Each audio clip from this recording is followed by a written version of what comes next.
Okay, well, the most obvious detail is these large, beautiful wings, which are made of silk. They are beautiful. And the struts that support the wing are made of bamboo. That's a Calcutta bamboo, a very strong bamboo. The fuselage, the boat-like fuselage, is made of Sitka spruce and is covered with canvas. So the entire airplane is really fairly light. It's only around 500 pounds in weight.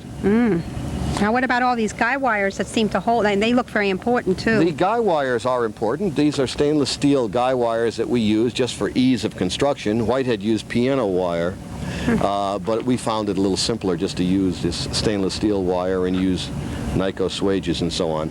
But the basic shape and form and dimensions are exactly the same as Gustave Whitehead's airplane. And what happens now? Do the wings go up and down? Is this all controlled by No, the wings these? don't flap. This is not an ornithopter. It's just like a regular airplane. These propellers get spinning very rapidly, about 700 RPMs, and this is a modified steam engine that Whitehead used. And when we flew the plane, we used modern ultralight airplane engines, but our engineers, Don Richardson and Wes Gorduke, are building a steam engine like this, and Wes has carved some better propellers. These are just plywood propellers, just to show you the general shape of the So that's propellers. in progress. That's in progress, and we expect that we'll have that ready within a couple of years, and we'll fly this airplane again. We've already flown it the length of a football field down at Bridgeport Airport. So were you the pilot, Andy? Yes, I was, fortunately, the pilot. Because of my ultralight airplane experience and my hang gliding experience, I was able to shift my weight to help control the pitch of the airplane. And it's that sensitive then? And it is very sensitive. The pilot stands right at the center of gravity, so if I just move backwards one step, the nose of the airplane comes up in the air, and if I move forward one step, the nose comes down. And we did have some wires hooked up so that we could warp the wings to get a little bit of a turn if we needed it. But our goal was not to really turn and fly all over the place. We just wanted to duplicate, or at least to beat the flight of the Wright brothers that you hear so much about, where they went 120 feet, which is not too far. We went 330 feet on December 29th in 1986. Now, the time that I heard Mr. O'Dwyer speak, he said that the Wright brothers had come to visit Gustave Whitehead while Gustave Whitehead was working on his experimental first flights. Well, that seems to be the case. In one of Stella Randolph's books, she mentions an interview with Mr. Steves. He said that he was there when the Wright brothers showed up at Gustave Whitehead's shop and went in and talked to Whitehead, and then he spoke with Mr. Whitehead after the Wright brothers left, as a matter. So they were both, or the three people or other people were all working simultaneously on early flight. Oh, there were many people. Many people. Working on early flight back then. Sure. There were, in fact, in the hangar I have a book by Octave Chanute, which I could show you later on.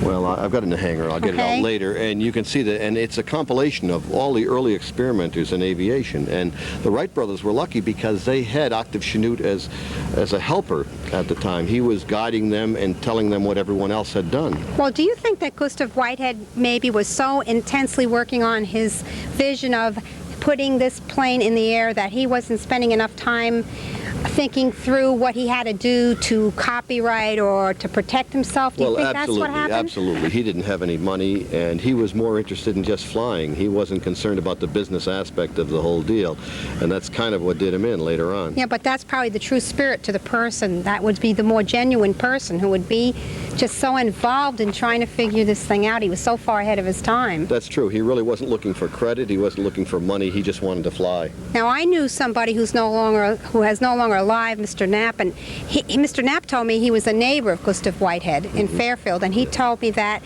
this crazy old guy was in his garage working on these contraptions all the time, and his family were really, suffering because there was not enough money in the family even for just the necessities of life. Well, I guess that's true. So that's...